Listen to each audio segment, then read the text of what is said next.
Oi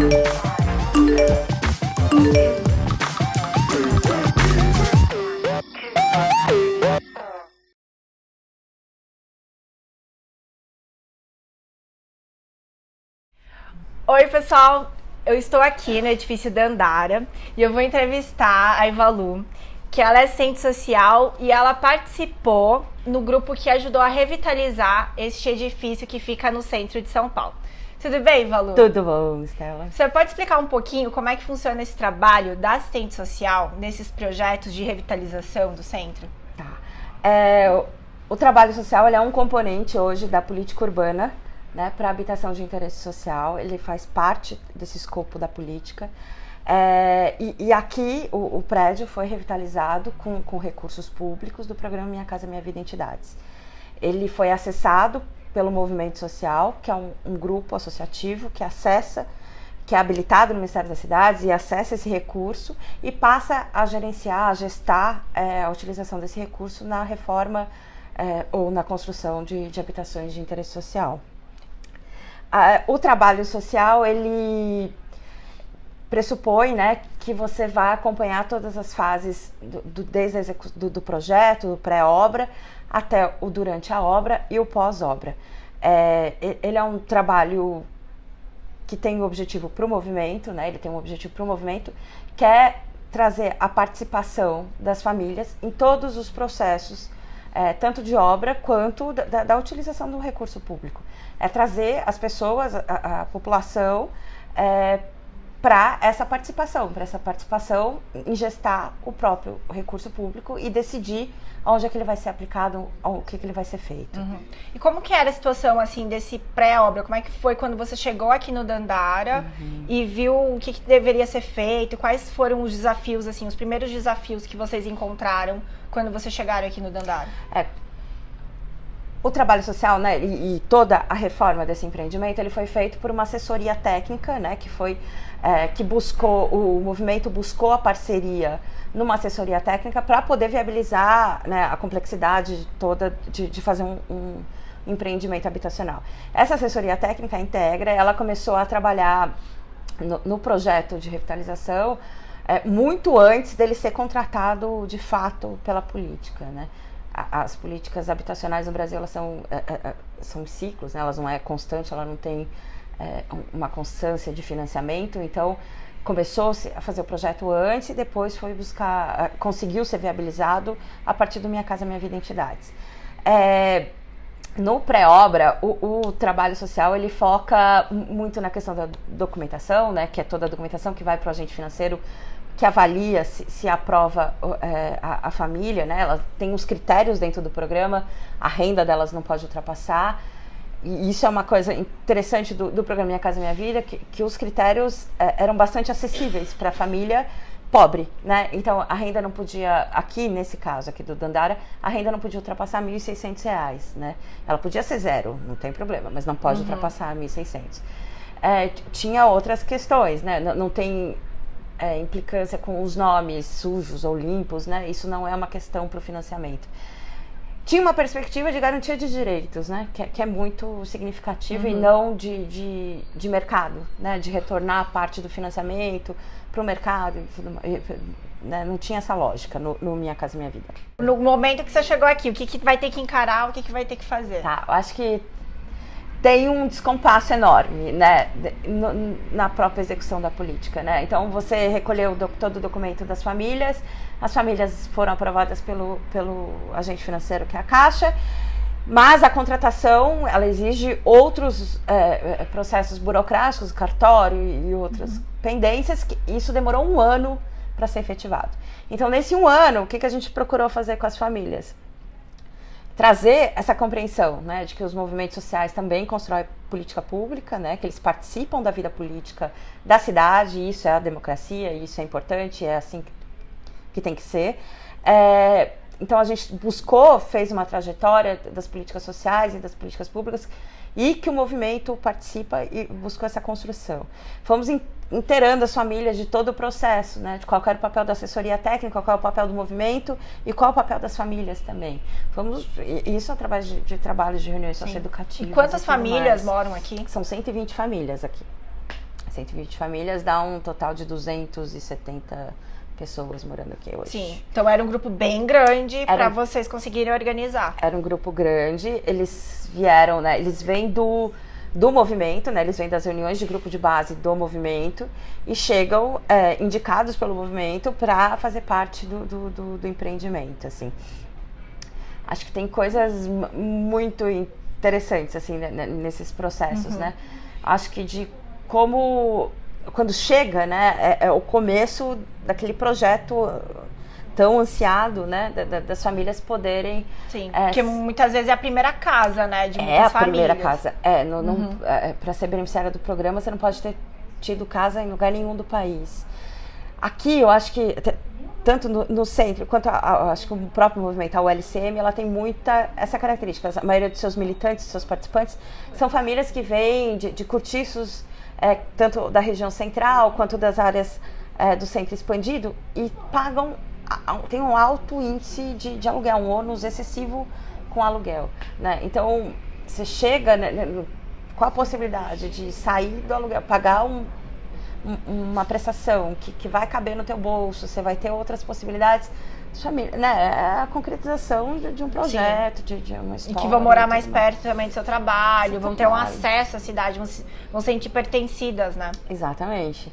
Acho que todos os sonhos vêm ali à tona, né? Você lembra de alguma situação, assim, que te impactou muito no começo, assim, então agora a gente vai conseguir tornar esse prédio super confortável, acessível ao bem-estar dessas famílias, e aí aconteceu algum desafio, alguma situação que você pensa, nossa, como é que a gente resolve? Eu acho que o processo, quando acabou a obra aqui, né, a parte física do prédio estava concluída, e tinha a documentação que precisava ser emitida para que todas as famílias pudessem morar. Então, tinha que emitir a VCB e depois o ABITS. Para a emissão desses dois documentos, demorou 1 ano. Então, acabou a obra, as famílias tiveram todas, assim, que revezar na vigília aqui do empreendimento. Isso ainda pagando aluguel nas suas antigas casas, porque elas não podiam morar, e continuar em vigília aqui no prédio, porque o centro é um território de grande disputa, né? É uma disputa entre os próprios, todas as pessoas que querem acessá-lo, né? Inclusive pobres e com a especulação imobiliária, com os grandes empresários, inclusive, também. Então, as famílias tiveram um processo muito desgastante. Elas ficaram 1 ano dormindo aqui dentro, né? No mezanino, ali, né, se encaixando, e tendo que arcar com as despesas todas do empreendimento, as contas de água, de luz, das áreas coletivas e tudo mais. Então, foi um processo muito difícil. Mas eu acho que tem uma outra coisa que me chamou muito a atenção também, são as famílias que saíram dos cortiços mais precários ali, né? A região do Brás, da Moca, que aí quando vem pro apartamento fala, eu nunca tive um banheiro, só meu, né? Então, isso mexia com a gente, né? Você falava, né? A satisfação da pessoa em estar nesse lugar, né? Você vê o quanto que faz diferença uma casa, né? Sim, a qualidade de vida mesmo, né? Vida, até moradia digna para as famílias, né? E tudo mais, assim.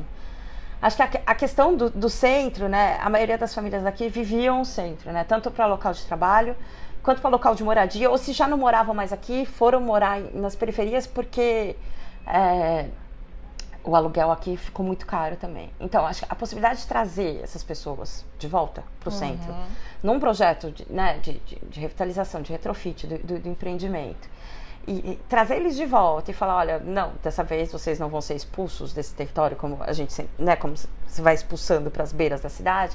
Acho que é um processo muito importante e que são os movimentos sociais que fazem esses grandes impulsos, que pressionam as políticas públicas para que elas sejam efetivas nesse sentido. Explica só um pouquinho, assim, nessa questão, pelo Dandara estar no centro, como que o centro funciona, como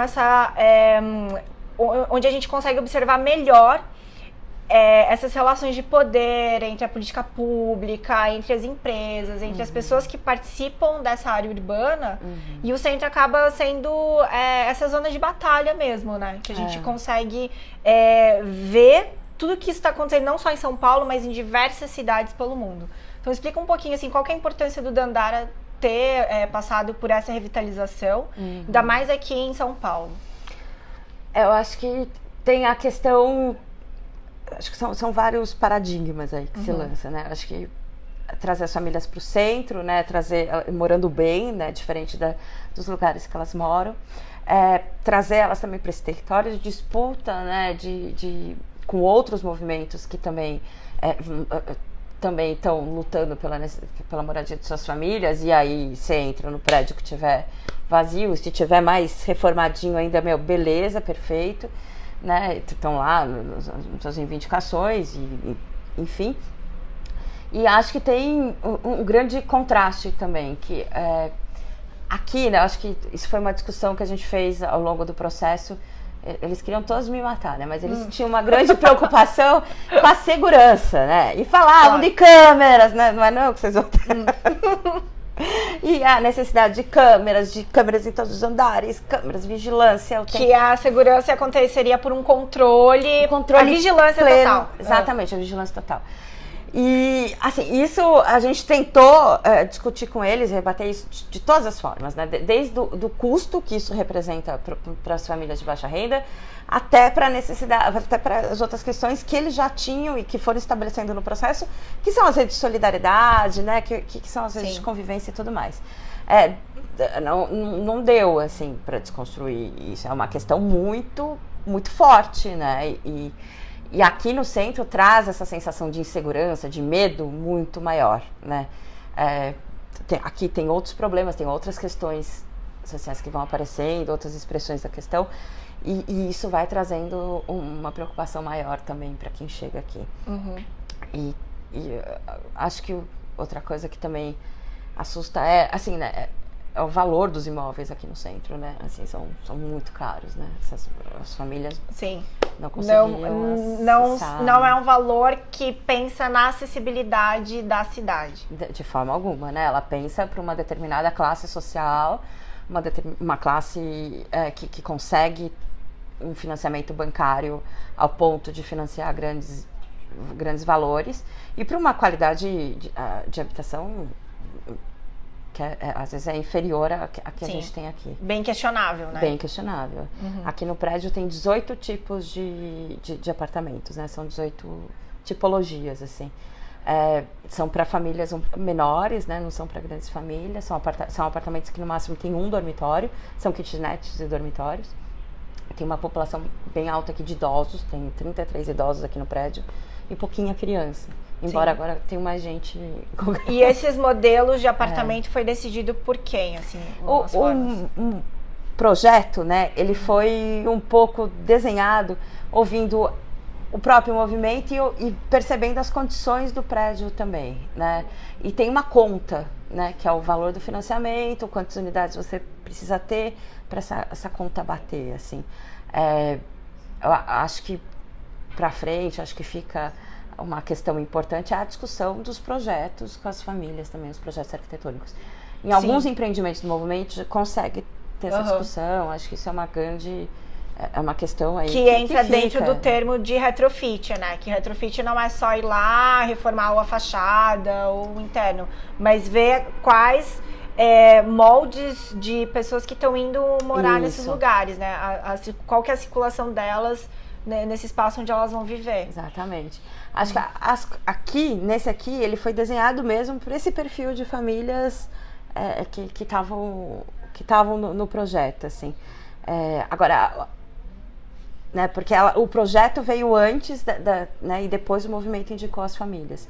Sim. Porque a política ela é tão instável, né? Então o movimento conseguiu, né, o prédio que era do INSS antes e depois pôde fazer um projeto de revitalização, de reforma e tudo mais. Sim. E como é que você viu, assim, como a gente conversou com a Marli, qual que é a importância da mulher dentro do movimento de moradias e também nesse protagonismo da mulher para organizar a cidade de forma mais sustentável? Quando a gente olha uma reunião de movimento ou olha uma manifestação, a gente vê a presença feminina muito forte, né? Ela tá ali, ela tá colocada, é muito maior a participação das mulheres nessa militância. Acho que porque tem uma questão que pega, né? É a casa, né? E ela estrutura toda a vida da família. Aqui também tem uma grande quantidade de mulheres chefes de família, né, cujo companheiro não existe e você é a única responsável pelas crianças e tudo mais. Então, é uma questão que é muito presente nas famílias que são dos programas de habitação de interesse social. Agora, assim, eu acho que tem uma outra questão, assim, a presença das mulheres nas lideranças do movimento, eu acho que é uma questão que tá presente também, tá chegando, né? E que precisa ser melhor olhada. Eu acho que o machismo está presente na sociedade, né? Não tem como. Todas as mulheres fazem lutas diárias para serem reconhecidas, para terem, inclusive, as suas especificidades serem, de alguma forma, consideradas no processo. Eu acho que tem uma questão aqui, que foi a escolha do nome do prédio, que foi bem interessante, né, Dandara? A gente estava trabalhando justamente a questão de gênero, né, a questão das desigualdades entre homens e mulheres na sociedade. E a gente estava trabalhando também a questão de raça, né, fazendo um corte de raça, fazendo um corte de classe e um corte de gênero. E aí veio o processo de escolha do nome do edifício, que foi um processo que a gente propicia e eles fazem. E aí veio a opção do nome Dandara, e eles, que foi uma líder quilombola, e eles votaram e aprovaram, foi uma decisão deles e tudo mais. Então é fruto dessa discussão, é uma discussão recente, não estou dizendo que está tudo pronto, tudo resolvido. Sim. Mas estou dizendo que é uma questão pautada e que trouxe consciência, né, e visibilidade aqui para o centro. Exatamente. É uma questão. Quais são os próximos desafios? Assim, você vê que tem outros desafios aqui do Dandara, outras coisas que tem que ser reorganizadas, ou o projeto foi finalizado? No momento que entregou a chave, finalizou? Não foi bem assim, né? Assim, a gente tem um pós-ocupação, né? Dentro do trabalho social foi feito um pós-ocupação, mas muito voltado para o auxílio do corpo diretivo na gestão do condomínio, que não foi fácil, né? Porque eles tiveram que assumir essa gestão com o prédio pronto, mas sem poder morar. Mas acho que fica os desafios, né, de traçar novas redes na cidade, assim, sabe? Acho que isso é um desafio tanto para os moradores quanto para o movimento também, de aumentar a participação deles, de fazer outras questões, de intervir mais nesse território, né, de poder ter espaços e lugares de fala, de decisão nas políticas participativas e definir, não, isso eu quero para o meu bairro, isso eu não quero, né, isso eu posso, não gosto, e fazer essa discussão, trazer essa discussão. Acho que isso é um desafio, acho que não é só daqui, é da sociedade como um todo, né, que vem enfrentando sérios desafios aí na participação na vida política. Não, acho que é perfeito o que você falou, assim, é a palavra-chave, acho que redes é por tudo, tanto nessa parte do digital que a gente pega tanto, quanto essa parte também, né, do social, da nossa convivência. E aí agora, qual que é o conselho para jovens urbanos que você falaria para as pessoas realmente conviverem dessa forma muito mais organizada e com, assim, essa preocupação em um bem-estar social? Qual que é o conselho? Acho que os jovens trazem questionamentos importantíssimos, né? Eu acho que é a fase que a gente mais questiona na vida, que a gente mais... E também transgride algumas regras, né? Mas a transgressão também, ela não é à toa, né? Se transgride também para querer modificá-la. Mas acho que não dá para abandonar o espaço da política, né? Não dá para abandonar o espaço da participação. Ele é um espaço importante, onde se toma decisões importantes e onde se pode influenciar de fato na vida da sociedade. Então, eu acho que precisa trazer essa discussão, mas precisa construir também, né? Não largar, não abandonar, mas trazer e construir propostas e construir junto aí. Ótimo. E aí, Valu, só como a gente se conheceu nessa vida acadêmica, estudando cidades, vendo o que a gente pode trocar de informação, o que é cidade inteligente para você? Eu acho que é um desafio ainda, né, Estela, né? Challenge, #challenge. Nossa, cara, é um desafio pensar no Brasil, né, o tanto de desigualdades sociais que temos, né, o quanto que os acessos são diferentes e os desafios que temos, assim. Eu acho que tem uma outra questão que me preocupa mais, que é o quanto que os avanços tecnológicos, ou seja, da modernização, também vão excluindo as pessoas desses processos, sabe? Porque acho que a gente tem um capitalismo bem tacanho, né, bem doido, né, que vai expulsando as pessoas e não incluindo ela, né? Sim. Então acho que isso é uma questão pra gente bater, né, levar para frente aí para fazer um outro tipo de cidade que nós queremos, né? Claro. Não é uma cidade excludente, não é uma cidade que finge que dá invisibilidade à população pobre, mas é uma cidade que inclua e que dê acesso e garanta direitos a todos. Uhum. Ai, obrigada, Ivalu! Olha, eu aprendi assim, a minha cabeça fez assim, nossa, quanta informação importante! Como é que eu não li isso antes? Ai, meu Deus! Então, olha, super obrigada, foi ótimo. Então, se vocês gostaram dessa entrevista, inscrevam-se no canal, ativem o sininho e compartilhem para a gente colocar essa informação para mais cidades, para que o Dandara não seja referência só aqui em São Paulo, mas em todas as cidades do Brasil e pelo mundo também. Até já!